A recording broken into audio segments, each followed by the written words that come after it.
माननीय ॲडव्होकेट वीरेंद्र संजय मंडलिक यांची पश्चिम महाराष्ट्र युवा सेना निरीक्षकपदी निवड झाल्याबद्दल हार्दिक अभिनंदन। शुभेच्छुक सर्व युवा सेना पदाधिकारी आणि शिवसैनिक कोल्हापूर।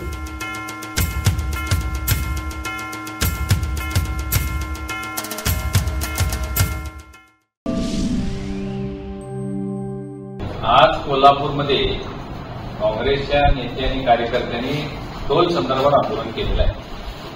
टोल माफिया आणि टोल संदर्भात आंदोलन करणं हे म्हणजे हास्यास्पद आहे। कोल्हापूरवर टोल लादण्याचं काम खरं कुणी केलंय त्यांना माहिती आहे, कोल्हापूरकरांना माहिती आहे। पूर्वी ज्यावेळी टोल आणला होता 450 करोड रुपये त्या टोलला पावत्या फाडून त्या टोलचं समर्थन करणारे माजी पालकमंत्री सतेज पाटील होते। हे सगळ्या कोल्हापूरकरांना माहिती आहे।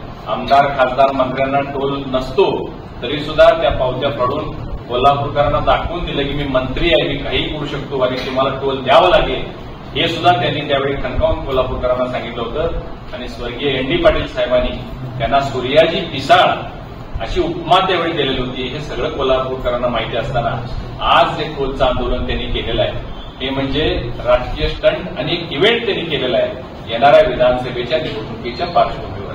थेट पाईपलाईनची सुद्धा अवस्था तीच आहे। आज सुद्धा तुम्ही बघा, थेट पाईपलाईनचं पाणी कोल्हापूरला अजूनही मिळत नाही। रोज पेपरला बातम्या येत आहेत पाणी बंद आहे सगळ्या गावात। कोल्हापूर शहरामध्ये लोकांचा हाल होते पाण्याविना, परंतु त्याचं समर्थन त्यांनी केलेलं आहे। अशा व्यक्तींनी तिथं अशा पद्धतीचं लोकांच्या डोक्यामध्ये धुडफेक करणं बंद करावं। कोल्हापूरचे लोक असल्या स्टंटबाजीला भीक घालणार नाहीत याचा मला विश्वास आहे।